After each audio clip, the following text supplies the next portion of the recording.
चलिए अब बात करते हैं बड़े दिग्गज कंपनियों की। टीसीएस, एचसीएल टेक, आज शाम को नतीजे आएंगे। टीसीएस की प्रेस कॉन्फ्रेंस 5:30 बजे है, एचसीएल टेक की प्रेस कॉन्फ्रेंस 6:30 बजे है। अब उस लिहाज से देखें तो शायद टीसीएस के नंबर्स पहले आएंगे और उसके ठीक बाद एचसीएल टेक के नंबर्स आएंगे। जो एक्सपेक्टेशन है वो पहले आपकी स्क्रीन पर लेकर आते, फिर ओमकार से बात करेंगे कि ये क्वार्टर दरअसल किस तरह से ओवरऑल आगे की पिक्चर पेंट करेगा।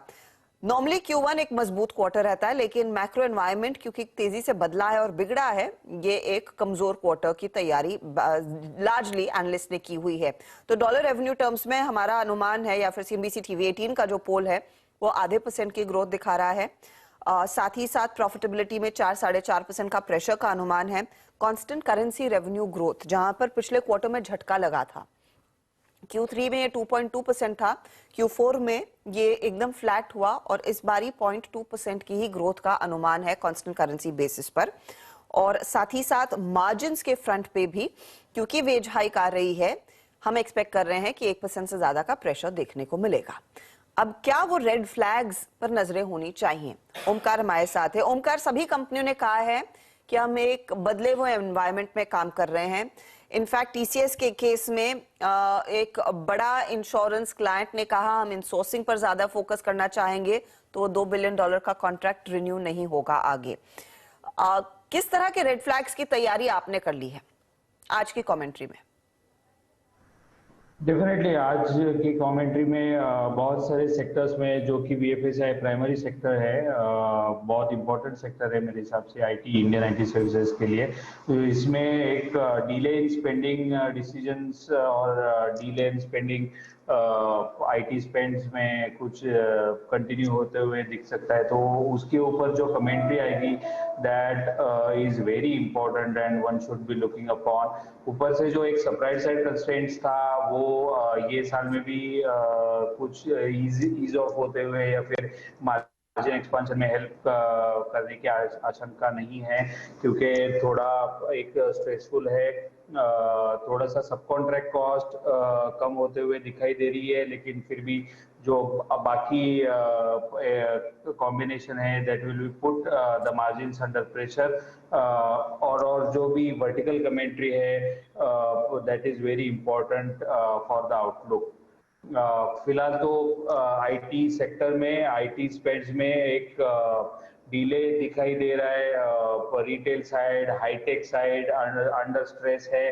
बीएफएसआई के साथ साथ जो रूरल बैंकिंग पेनिट्रेशन है, जिसमें इंडियन आईटी सर्विसेज में बहुत सारा मार्केट शेयर है, वो थोड़े कम होते हुए दिख सकते हैं ये क्वार्टर में, thanks to the interest rise that they have done in the past। तो ये सर बहुत स्केप्टिकल अभी तक माइक्रो इकोनॉमिक सिनारियोज है। इकोनॉमिक्स काफी स्केप्टिकल हैं। अच्छा, और एचसीएल टेक से क्या उम्मीद करें? क्योंकि एचसीएल टेक ने Q4 से पहले वार्न किया था कि प्रेशर्स आएंगे और उसके बाद Q4 का नंबर हमने देखा। अब एचसीएल टेक बहुत सालों में इन्फोसिस के पहले वो नंबर दे रही है और उसी दिन आ रहा है जिस दिन टीसीएस का नंबर आएगा। यहाँ पर आपकी क्या एक्सपेक्टेशन है? और ऑफ कोर्स फिर वैल्यूएशंस पर मैं आगे आपसे राय लूंगी। मेरे हिसाब से एचसीएल टेक टीसीएस से थोड़ा सा बेहतर कर सकता है, because of its other verticals, and जो लास्ट क्वार्टर्स में या फिर प्रीवियस क्वार्टर्स में जो रैंप अप हुआ है, उसके हिसाब से थोड़ा सा आउटपेस कर सकता है, लेकिन बहुत ज्यादा नहीं।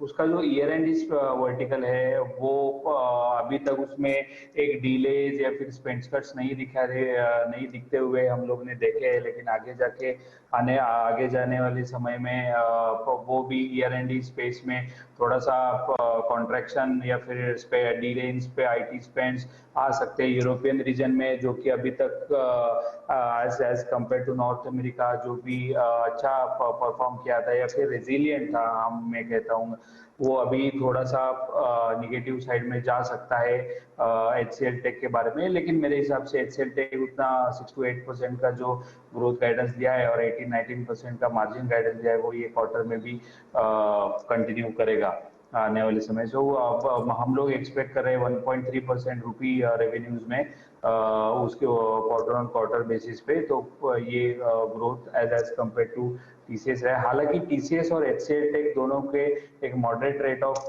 डील विंस रहेंगे। टीसीएस का बीएसएनएल की वजह से जो भी डील विंस है वो $7 to $9 बिलियन के बीच में आ सकते हैं। I mean we are expecting that, and also HCL Tech के $1 to $2 बिलियन में डील विंस आ सकते हैं ये क्वार्टर्स में।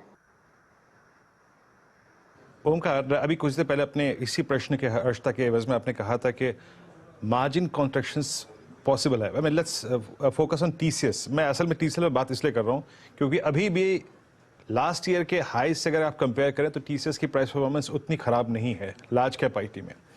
आप मार्जिन कॉन्ट्रैक्शन की कितनी पॉसिबिलिटीज देख रहे हैं, कंसिडरिंग द फैक्ट दैट कि वीज़ा कॉस्ट है, आपका वेज हाइक्स हैं, डील रैंपअप्स है, लार्ज डील के जो रैंपअप्स हैं, इसके चलते जो मार्जिन्स कितने कॉन्ट्रैक्ट हो सकते हैं? और दूसरी बात यह है, एक और चीज़, जो बायबैक का पॉसिबिलिटी है, the kind of cash they have in their book, वो कितनी लग रही है आपको कि वो अनाउंस हो जाएगा टीसीएस के केस में? टीसीएस की अगर हम बात करें तो ये क्वार्टर में हम लोग एक्सपेक्ट कर रहे हैं कि around 90 to 100 basis point margin dip आ सकता है। 23.4 to 23.5 तक ईबीआईटी मार्जिन आ सकते हैं ये क्वार्टर्स में। और इन टर्म्स ऑफ, और सेकंड क्वेश्चन कौन सा था? बायबैक पर ओमकार, मार्जिन गॉट, हाँ हेलो, बायबैक साइज में हम लोग अगर देखा जाए तो उसका एक स्टैंडर्ड जो बायबैक साइज आता है वो अराउंड 14 to 18,000 करोड़ के बीच में आता है।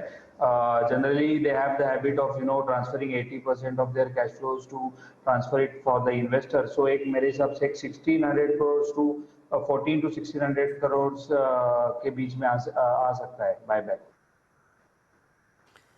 और लेट्स सी, उन नंबर्स पर नजरें रहेंगी। ओमकार, शुक्रिया आप इस हेड्स अप के लिए, और ऑफ कोर्स आपसे हम बातचीत करेंगे नतीजे आने के बाद भी। टीसीएस और एचसीएल टेक आज रेडार पर रहेंगे। गौरांग, अगर आप देखें इन स्टॉक्स ने कैसे रिएक्ट किया है अब अप्रैल से लेकर अब तक, अगर आप देखें सबसे ज्यादा कमजोरी अगर किसी